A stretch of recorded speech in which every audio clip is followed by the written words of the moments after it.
Movie में दिखाया गया है कि एक किलर टॉयज बनाने वाली कंपनी के ओनर का मर्डर कर देता है, लेकिन इस आदमी का मर्डर करना उसकी लाइफ की सबसे बड़ी गलती होती है, क्योंकि उस आदमी ने टॉयज की जो आर्मी बनाई थी वो उसके पीछे पड़ जाती है और उससे बदला लेने लगती है। आखिर टॉयज की आर्मी उस किलर से अपने मालिक की मौत का बदला कैसे लेती है, चलिए जानते हैं मूवी की स्टोरी से। कहानी की स्टार्टिंग में हमें एक जेसन नाम के आदमी को दिखाया जाता है जो कि एक हिटमैन है और वो पैसों के लिए लोगों की जान लेता है। यहाँ पर वो जिस आदमी को मारने के लिए आया होता है उस आदमी को दूरबीन से देखने लगता है। दरअसल वो जिस आदमी को मारना चाहता है वो एक बहुत बड़ी टॉयज कंपनी का मालिक है और काफी पैसे वाला है। उस आदमी के हाथ में एक टॉय फेरी होती है जिसको वो रेडी कर रहा होता है। अब जेसन अपने चेहरे पर एक मास्क पहनकर उस आदमी को मारने के लिए उसकी बिल्डिंग के अंदर जाने लगता है, लेकिन बिल्डिंग के बाहर कुछ गार्ड होते हैं जो कि उसे रोकने की कोशिश करते हैं, पर वो एक एक करके सभी गार्ड को मारते हुए सिक्योरिटी रूम में पहुंच जाता है और वहां पहुंचकर वो सभी कैमरों को ऑफ कर देता है। अब जेसन अपने चेहरे से मास्क उतारकर उस टॉयज कंपनी के ओनर के सामने पहुंच जाता है और उसको शॉट कर देता है जिससे उसकी मौत हो जाती है। अब जेसन उस टॉय फेरी को अपने हाथ में उठा लेता है जो कि टॉयज कंपनी के ओनर ने अभी अभी बनाई होती है। यहाँ पर उसे एक टूटी हुई तस्वीर मिलती है जो कि उस टॉयज कंपनी के ओनर की माँ की थी और उस तस्वीर के नीचे कुछ लिखा होता है, पर जेसन उस पर ज्यादा ध्यान नहीं देता है। अब वो उस टॉय फेरी को लेकर फ्लाइट में बैठ जाता है और अपने घर आने लगता है और इसके साथ ही वो अपने क्लाइंट को भी बता देता है कि मैंने उस आदमी को मार दिया है। अब जेसन जब एयरपोर्ट पर पहुंचता है तब वो देखता है कि उसने जिस आदमी को मारा है और उसके मरने की खबर पूरे शहर में फैल चुकी है। यहाँ पर वो एक लड़की को देखता है जिसके पास एक टॉय होता है और ये वैसा ही टॉय है जैसा उसने उस टॉयज कंपनी के ओनर के घर पर देखा था। ये देखकर वो थोड़ा हैरान भी हो जाता है, लेकिन वो इस बात पर ज्यादा ध्यान नहीं देता है। पर उसकी नजर जब और भी लोगों पर जाती है तो उनके हाथ में भी वैसे ही टॉयज थे जैसे उस टॉयज कंपनी के ओनर के घर पर उसने देखे होते हैं। अब जेसन अपने घर पहुँचता है और उस टॉय फेरी को अपने रूम में रख देता है जो कि वो उस मरने वाले आदमी के घर से लाया था, क्योंकि वो जिस आदमी का भी मर्डर करता है उसके घर से कोई ना कोई चीज उठा कर लेकर आता है जिससे वो उस चीज को अपने घर में उस आदमी की यादगार के तौर पर रख सके। जेसन काफी ज्यादा थक चुका था इसलिए वो अपने सोफे पर ही सो जाता है, लेकिन आधी रात में उसके घर की डोरबेल बजती है, इसलिए जब वो कैमरे से अपने दरवाजे को चेक करता है तब वहाँ पर उसकी रिसेप्शनिस्ट होती है जिसके हाथ में एक बॉक्स होता है, पर जेसन दरवाजे को नहीं खोलता है इसलिए वो उस बॉक्स को उसके दरवाजे पर ही रखकर यहाँ से चली जाती है। अब उसके जाने के बाद जेसन उस बॉक्स को घर के अंदर ले आता है, पर बॉक्स खोलने से पहले वो काफी डर रहा था क्योंकि उसे नहीं पता कि आखिर इस बॉक्स के अंदर क्या है। उस बॉक्स के अंदर एक नोट लिखा हुआ था, इसके साथ ही उस पर एक सिग्नेचर भी था और ये सिग्नेचर सेम वैसा ही था जैसे उस आदमी की माँ की तस्वीर के ऊपर था। जेसन उस बॉक्स को खोलते समय काफी डर रहा था, लेकिन इसके बाद भी वो हिम्मत करके उस बॉक्स को खोल देता है। उस बॉक्स के अंदर वैसा कुछ भी नहीं था जैसा वो सोच रहा था। उसके अंदर टॉयज की कुछ आर्मी थी जिनके पास अपनी गन और कुछ हेलीकॉप्टर होते हैं। अब जेसन जब किचन में होता है तब वो टॉयज की आर्मी का बॉक्स नीचे गिर जाता है।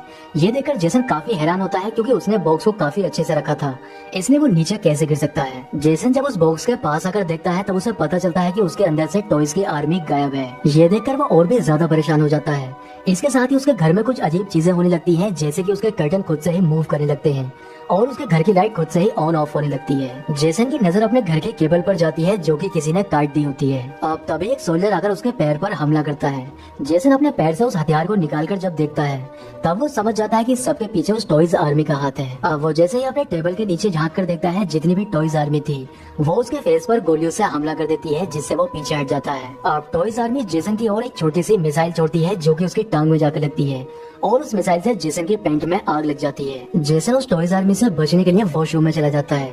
यहाँ पर वो देखता है कि उसकी टांग में बहुत ज्यादा चोट लग चुकी है और इसके साथ ही उसके फेस में भी बहुत सारी छोटी छोटी गोलियां लगी है। जेसन वॉशरूम के अंदर से ही एक मिरर का इस्तेमाल करके उस टॉयज आर्मी को देखने की कोशिश करता है और वो देखता है कि टॉयज आर्मी उसके घर में अंधेरा करने के लिए उसके घर की सभी लाइट्स को डिस्ट्रॉय कर रही है। अब एक सोल्जर जेसन को मिरर में देख लेता है, इसलिए वो मिरर के ऊपर हमला करता है जिससे मिरर टूट जाता है। अब जेसन गुस्से में अपनी गन लेकर बाहर आता है और उनके ऊपर गोलियां चलाने लगता है, लेकिन वो जितने भी सोल्जर थे सोफे के नीचे छुपे होते हैं जिससे उनके ऊपर गोलियों का कोई भी असर नहीं होता है। इसलिए जेसन अपने किचन कैबिनेट में जाकर एक बड़ी गन लेकर आता है और उनके ऊपर लगातार गोलियां चलाने लगता है जिससे वो टॉयज आर्मी शांत हो जाती है और इसी बात का फायदा उठाकर जेसन सोफे के सारे कुशन हटा देता है और सोफे को गोलियों से छलनी कर देता है। इसके बाद जेसन सोफे को पलट देता है और वो देखता है कि बहुत सारे सोल्जर्स मारे जा चुके हैं और जो सोल्जर्स जिंदा बचे थे वो अपने साथियों की मदद कर रहे थे। वो उनको अपनी जीप में बैठाकर यहाँ से भागने की कोशिश करते हैं। ये देखकर जेसन को अपनी आंखों पर यकीन नहीं होता है।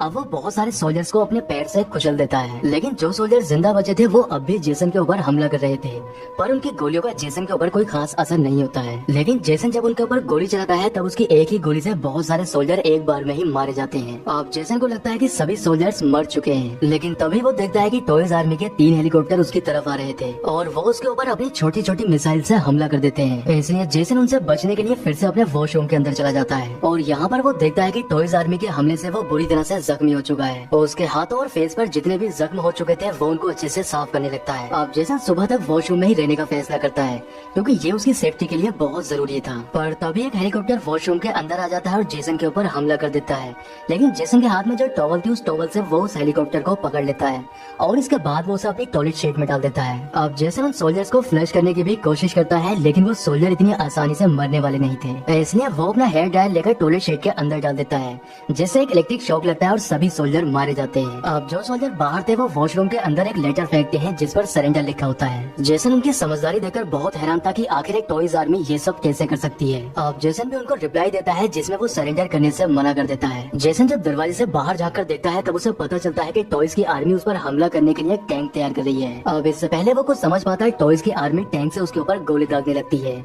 जिससे उसे वॉशरूम का दरवाजा टूटने लगता है। जेसन अपनी जान बचाने के लिए खिड़की से बाहर चला जाता है, लेकिन वो यहाँ से भाग नहीं सकता था क्योंकि ये 14th फ्लोर होता है। अब वो धीरे धीरे बालकनी तक पहुंचने की कोशिश करता है, लेकिन तभी एक और हेलीकॉप्टर आकर उसके ऊपर हमला कर देता है, लेकिन जेसन के हाथ में गन थी जिससे वो जैसे ही उसके ऊपर फायर करता है वो हेलीकॉप्टर क्रैश हो जाता है। दूसरी ओर टॉयज आर्मी के सोल्जर अपनी गन विंडो की ओर पॉइंट करके जेसन के अंदर आने का इंतजार कर रहे थे, लेकिन जेसन दूसरी ओर से अंदर आ जाता है और उनके ऊपर हमला कर देता है, जिससे टॉयज आर्मी के कुछ सोल्जर यहाँ से भागने लगते हैं। पर बहुत सारे सोल्जर अभी भी उसके ऊपर हमला कर रहे थे, इसलिए वो एक लाइटर और फायर स्प्रे लेकर उन सोल्जर्स को जला देता है और जो सोल्जर्स उसके घर में छुपे हुए थे उनको भी ढूंढकर मारने लगता है। अब जितनी भी टॉयज आर्मी थी उन सभी को मारने के बाद वो उनको काउंट करने लगता है और काउंट करने के बाद उसे यकीन हो जाता है कि जितने भी सोल्जर्स थे उसने सभी को मार दिया है, लेकिन बॉक्स के ऊपर बोनस सरप्राइज लिखा था जिस पर वो ध्यान नहीं देता है। अब जेसन रिलैक्स होने के लिए पूल के अंदर चला जाता है, लेकिन तभी पूल के अंदर उसके हाथ की नस कट जाती है।